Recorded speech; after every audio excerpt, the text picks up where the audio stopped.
પાકની નુકસાનીનું તમે મતલબ જે 10,000 કરોડનું ઐતિહાસિક પેકેજ ને બધી વાર્તાઓ છે એમાં તમે જોવા જાઓ તો 22,000 રૂપિયાનો હિસાબ એકચ્યુઅલી આવીને ઉભો રહી જાય છે. અને એ કઈ બહુ એ રૂટીનથી ઉપર કશું છે નહીં. અને એ આપ્યા પછી ત્યાં સરકાર પછી ગુણગાન ગાય ને ઢોલ પીટે ને પોતાનો પ્રચાર ને પોતાની પીઠ થાબડે બધું કરે. સરકાર એ કરે એની ટેવ છે, એનો વાંધો નથી કઈ.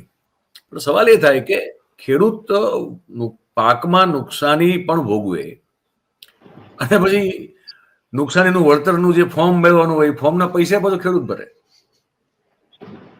તો પછી તો આ મૂળ એટલે આપણે જેને કેમ કે ગોળો ને ગોફણ બધું તમારે લઈ જ જવું તો વચ્ચે શું આખી વાતમાં? આ મૂળ મુદ્દો છે આજની વાતચીતનો. અને પછી બીજા પણ બે મુદ્દા છે. આપણે ભાઈ જગદીશભાઈ મહેતાની સામે પણ એક ફરિયાદ થઈ ક્રાઇમ બ્રાન્ચમાં, એ પણ છે, એના ઉપર પણ વાત કરશું. પણ મૂળ વાત છે આના ઉપર છે. હિમાંશુ એક વિડીયો દેખાડી દઈ. પેલા જિગીશાબેન જે આમ આદમી પાર્ટીમાં જોડાણા છે, એ જિગીશાબેને ગોંડલનું કોઈ ગામ છે મારા ખ્યાલથી, આ ગોંડલનું જ ગામ હશે, સુલતાનપુર. સુલતાનપુર.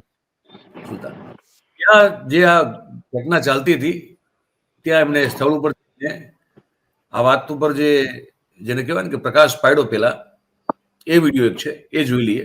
પછી એના અનુસંધાને બીજા બે વિડીયો છે, એ પણ આપણે જોશું. અને એના ઉપર પછી આપણે વાત શરૂ કરીએ. આ પહેલા આ વિડીયો જોઈએ.